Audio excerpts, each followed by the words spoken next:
In this module, we will focus on identifying genes underlying human traits and phenotypes. The expected learning outcomes for this module include learning how scientists investigate the genome with respect to disease and other phenotypes. We're going to find out how genes underlying common conditions like asthma, diabetes, or obesity are identified. And finally, we're going to discover how scientists find genetic variants that cause specific rare diseases. Now, you may have seen some news stories like these in the popular press. Things like, genes are key to academic success, study shows. Scientists discover over 100 genes linked to autism in largest study to date. And new asthma genes discovered. But how are these genes actually identified by scientists? Let's find out. Scientists use a number of tools to investigate the genome and identify genes underlying human traits. We're going to cover two ways in which scientists accomplish this. The first that we'll cover is by using a technology called DNA microarrays. These particular tools genotype, or in other words, tell us which version of a SNP a DNA sample has at a very large number of locations across the genome. This is a very common method that's used when investigating disorders that are common in the general population and that have a large number of genes contributing to them.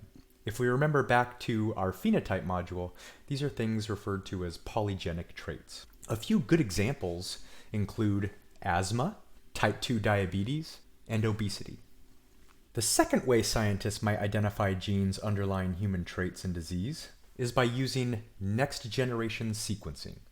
This is usually used for investigating rare genetic changes that have a very large effect on a specific phenotype or disease. This technique is often used to study disorders that are caused by one gene being monogenic traits or a relatively small number of genes. Let's first cover DNA microarrays a bit more in detail. DNA microarrays, seen here, are special tools that allow the detection of which specific allele or version of a SNP a person's DNA is carrying.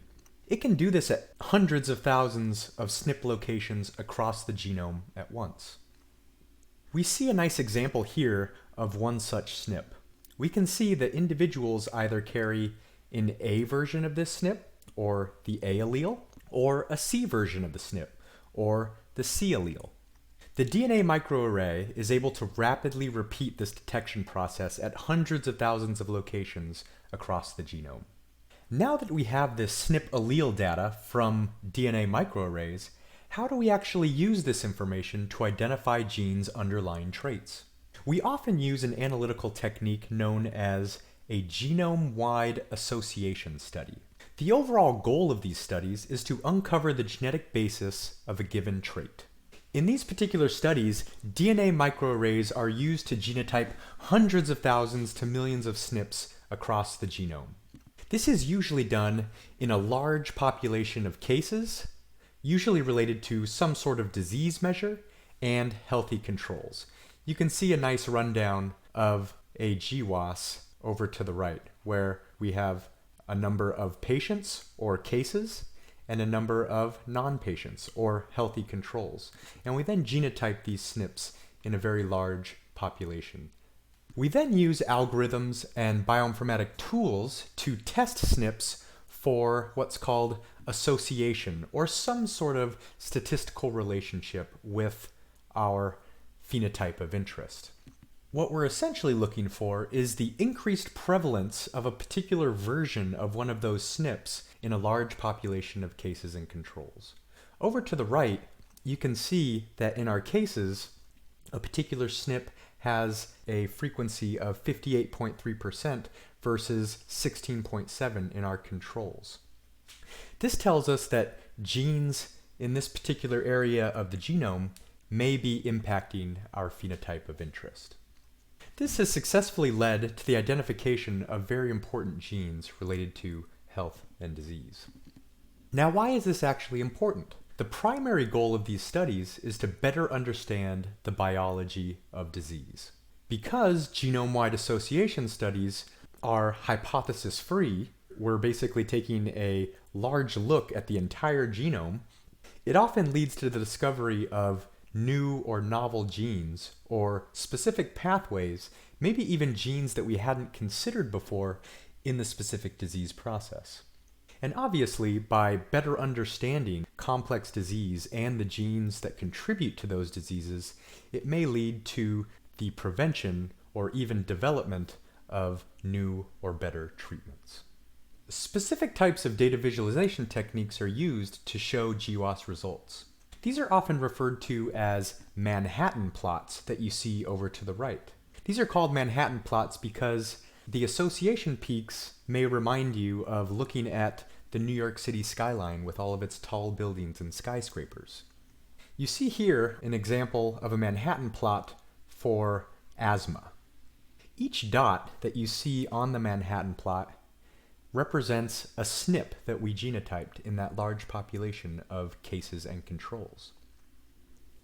Now, the highest dots that we see, or the tops of those skyscrapers, are the most significant SNPs.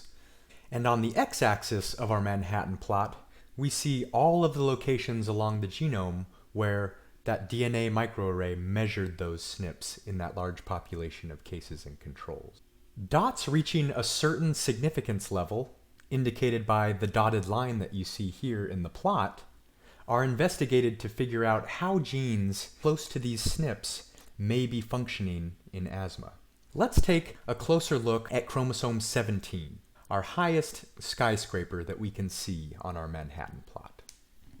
We can see here a representation of all of the human chromosomes. All of the names that you see branching off from the chromosomes are genes that were identified as significant to asthma.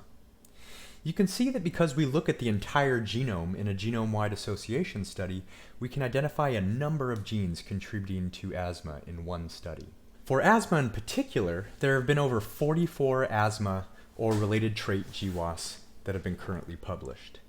You can see in parentheses, especially when we zoom in on chromosome 17, that often different studies identify the same genes as significant.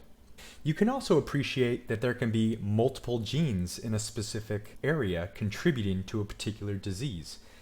Now, our next goal is to determine what these genes actually do and how they might be functioning in asthma. When we take a closer look at the function of these specific genes on chromosome 17, all of them fall into three main functional categories. These include things like functioning of the immune system, mucosal biology, and lung function, all things that make perfect sense when thinking about the asthma phenotype. But remember, because this is a complex trait or a polygenic trait with a number of genes contributing, each of these genes makes a fairly small contribution to the overall disease phenotype. After a genetic location has been found to be associated or significant with a given phenotype, we now have to figure out how these genes are working in asthma. And of course, with complex traits like asthma or obesity or type 2 diabetes, this work is certainly still ongoing. This figure and table includes some great examples of the identification of specific genes using genome-wide association studies in some common disorders, and how specifically discovery of those genes either directly led to the development or use or better understanding of specific treatments and medicines. In general terms, drug targets that are genetically informed have a much higher probability of making it to market as a potential treatment.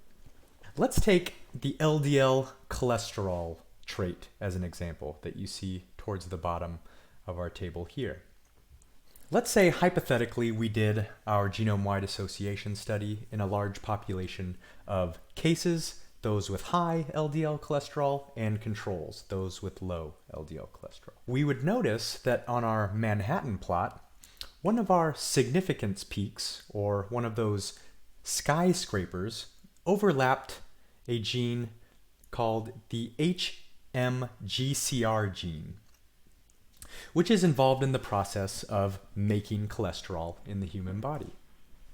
Now, scientists know that a particular type of drug called statins, pravastatin being a very good example, actually inhibit the expression of this gene and in so doing, lowers LDL cholesterol. This obviously reduces the risk for cardiovascular disease and is currently used by about 35 million people across the world to keep their cholesterol in check.